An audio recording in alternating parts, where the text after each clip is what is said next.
नमस्ते,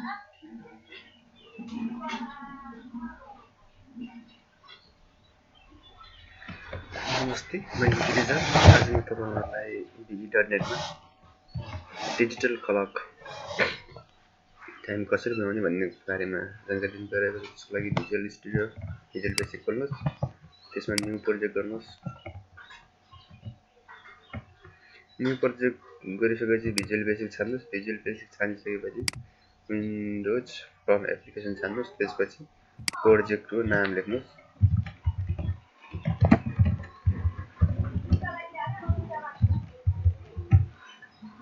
digital clock मेरो digital clock भन्ने प्रोजेक्ट एफ ड्राइभको नयाँ प्रोजेक्ट भन्ने फोल्डरभित्र बन्दैछ। त्यसपछि ओके क्लिक गर्नुहोस्।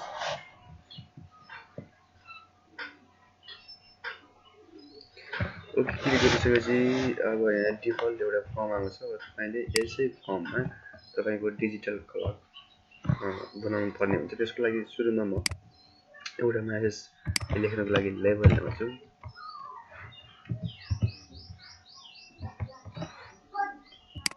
लेबल लेबललाई म बिचमा राख्छु। अब लेबलको म प्रपर्टिजमा जान्छु। लेबलमा क्लिक गर्नुहोस्। प्रपर्टिज बक्समा आउनुहोस्। लेबलको नेम लेख्नुहोस्। डिजिटल कलर भन्ने लेख्नुहोस् टेस्टमा। अनि त्यो टेस्टको कलर राख्नुहोस् रेड। अब टेस्टको साइज फन्ट राख्नुहोस्। अल्जेरियनमा राख्छु। बोल्ड स्ट्रिङ 24 साइजको। डिजिटल कलर भन्ने नेम आइसकेको छ। अब यसलाई म अझै अन्डरलाइन गर्न चाहन्छु। अन्डरलाइनमा क्लिक गर्नुहोस्। अन्डरलाइनमा त्यसपछि फर्म 1 भन्ने छ। फर्म 1 लाई तपाईले सच्याउन चाहनुहुन्छ भने बाहिर फर्ममा क्लिक गर्नुहोस्। यो फर्मको प्रपर्टी जानुहोस्। टेस्टमा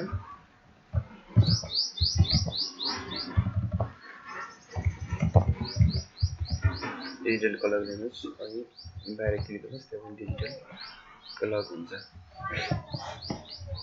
अब यति गरिसकेपछि म एउटा अझै अर्को लेभल ल्याउँछु।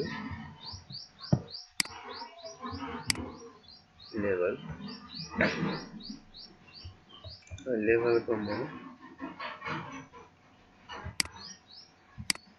लेभलमा म टी मात्र लेख्छु। टी भन्ने टाइमको सर्कट लेखेको। त्यो कुन कलर ब्ल्याक कलर ठिकै छ। त्यसको साइजहरू गर्छु।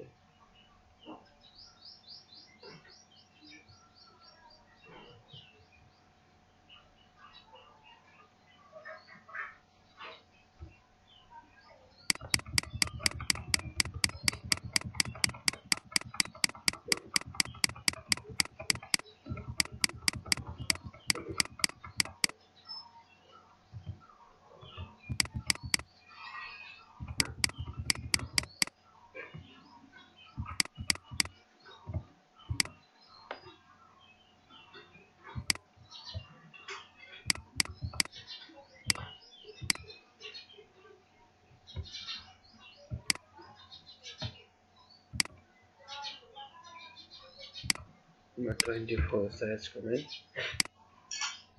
एउटा लेभल बनाएँ। अनि त्यसपछि म यो क्लकको फर्मको प्रपर्टीमा जान्छु। फर्मको प्रपर्टिजमा गएर बनाइन्छु।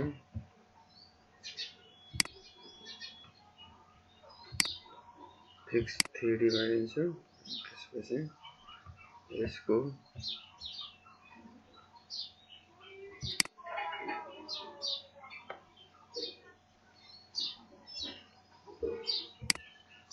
स्टार्ट पोजिसन सेन्टर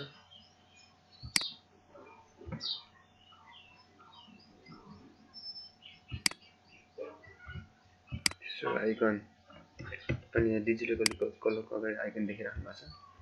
त्यो आइकनलाई मैले हटाउनलाई आइकनलाई फल्स गर्नु। यो म्याक्सिमम मिनिमम साइज छ, यसलाई पनि सल्भ गर्नुहोस्। अब यसको म्याक्सिमम मिनिमम साइज हट्यो। यति सकेपछि अब म एकचोटि स्टार्ट गरेर हेर्छु। ठिकै छ आयो। अब चाहिँ म टुल बक्सबाट एउटा टाइमर ल्याउँछु। टाइमर ल्याउनु पर्ने हुन्छ। टाइमर अनि तपाईँको टाइमर तल आएको हुन्छ। टाइमरको पर्पटिमा जानुहोस्।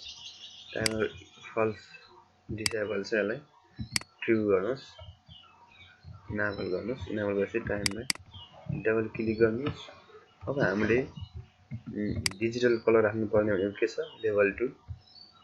लेभल 2 मा अथवा यसको नेम चेन्ज गर्न पनि सकिन्छ। नेम चेन्ज गरेर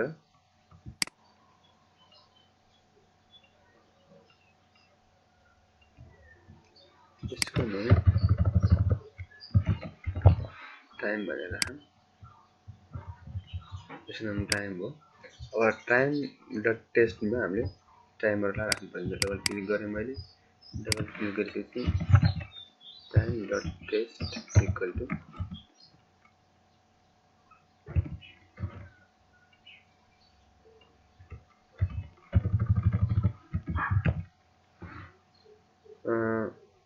time dot test dot equal to date of day click गर्नुहोस्।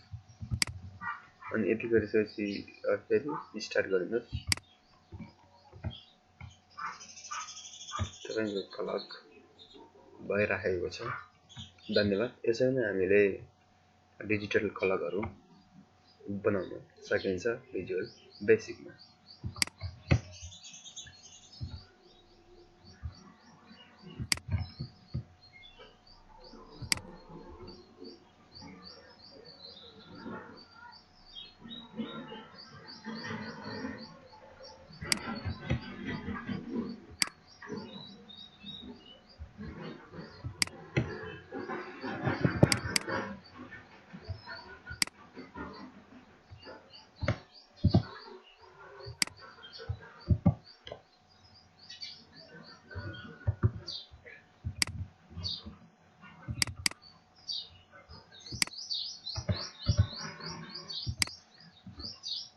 मैले टुल बक्सबाट टाइमर ल्याएँ। टाइमरलाई इनाबल, सुरुमा यो फल्स हुन्छ, यसलाई इनाबल गर्नुहोस्। त्यसपछि अब यहाँ म टी भन्नेमा डिजिटल क्लक ल्याउँछु। टाइमरलाई डबल क्लिक गर्नुहोस् अनि हाम्रो time dot test equal to time of day dot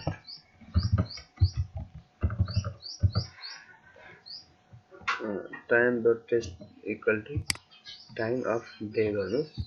अनि त्यसपछि फेरि फर्ममा जानुहोस्। फर्ममा गइसकेपछि यसलाई डिबगमा गएर स्टार्ट डिबगिङ गरिदिनुहोस्।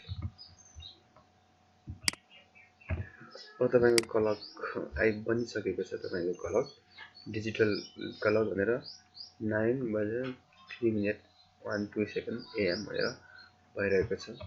धन्यवाद।